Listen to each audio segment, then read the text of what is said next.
നമസ്കാരം. പ്രധാന വാർത്തകൾ.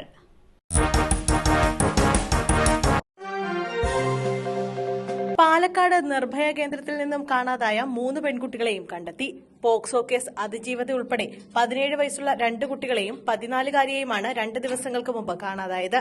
ഇന്നലെ വൈകുന്നേരത്തോടെയാണ് 17-കാരിയെ കണ്ടെത്തിയത്. പെൺകുട്ടി നേരെ വീട്ടിലേക്കാണ് എത്തിയത്. വീട്ടിലേക്ക് തിരികെ പോകണമെന്ന ആഗ്രഹം കൊണ്ടാണ് കേന്ദ്രത്തിൽ നിന്നും രക്ഷപ്പെട്ടതെന്നാണ് പെൺകുട്ടി മൊഴി നൽകിയത്. വീട്ടിലേക്ക് മടങ്ങുമെന്നറിയിച്ചാണ് പരസ്പരം പിരിഞ്ഞതെന്നും പെൺകുട്ടിയുടെ മൊഴിയിലുണ്ട്.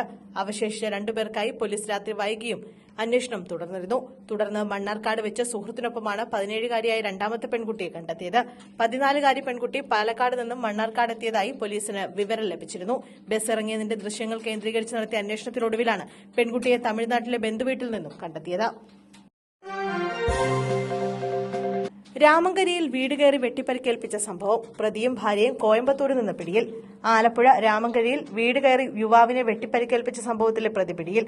സംഭവത്തിലെ പ്രതി കലവൂർ സ്വദേശി സുബിനാണ് കോയമ്പത്തൂരിൽ നിന്നും പിടിയിലായിരിക്കുന്നത്. സുബിൻ ബലമായി പിടിച്ചുകൊണ്ടുപോയ ഭാര്യ രജനിയെയും കണ്ടെത്തി. വെട്ടേറ്റ ബൈജു കോട്ടയം മെഡിക്കൽ കോളേജ് ആശുപത്രിയിൽ ചികിത്സയിലാണ്. ലോറിയും സ്കൂട്ടറും കൂട്ടിയിടിച്ച് 2 യുവാക്കൾ മരിച്ചു. ഒരാളുടെ നില അതീവ ഗുരുതരം. തൃശൂർ തൃപ്രയാറിൽ സ്കൂട്ടറും ലോറിയും കൂട്ടിയിടിച്ചുണ്ടായ അപകടത്തിൽ 2 യുവാക്കൾക്ക് ദാരുണാന്ത്യം. ഇന്ന് പുലർച്ചെ 2:30-ഓടെയാണ് അപകടം നടന്നത്. കണ്ടെയ്നർ ലോറിയും സ്കൂട്ടറും തമ്മിൽ കൂട്ടിയിടിക്കുകയായിരുന്നു. വലപ്പാട് സ്വദേശികളായ ആശീർവാദ്, ഹാഷിം എന്നിവരാണ് മരിച്ചത്. ഇവർക്കൊപ്പമുണ്ടായിരുന്ന നിഹാലിനെ പരിക്കുകളോടെ ആശുപത്രിയിൽ പ്രവേശിപ്പിച്ചിരിക്കുകയാണ്. യുവാവിന്റെ നില ഗുരുതരമെന്നാണ് ഡോക്ടർമാർ പറയുന്നത്. നിർത്തിയിട്ടിരുന്ന ലോറിക്ക് പിന്നിൽ കാറിടിച്ചു. അച്ഛനും മകൾക്കും ദാരുണാന്ത്യം. ദേശീയപാതയിൽ ആലപ്പുഴ ഹരിപ്പാട് KV ജെട്ടി ജംഗ്ഷനിലുണ്ടായ വാഹനാപകടത്തിൽ 2 മരണം. വള്ളികുന്ന് സ്വദേശി സത്താർ, മകൾ ആലിയ എന്നിവരാണ് മരിച്ചത്. വഴിയോരത്ത് നിർത്തിയിട്ടിരുന്ന ലോറിക്ക് പിന്നിൽ ഇന്നോവ ഇടിക്കുകയായിരുന്നു. വിദേശത്തായിരുന്ന സത്താർ മകൾ ആലിയയുടെ വിവാഹത്തിന് വേണ്ടി നാട്ടിലെത്തിയതായിരുന്നു.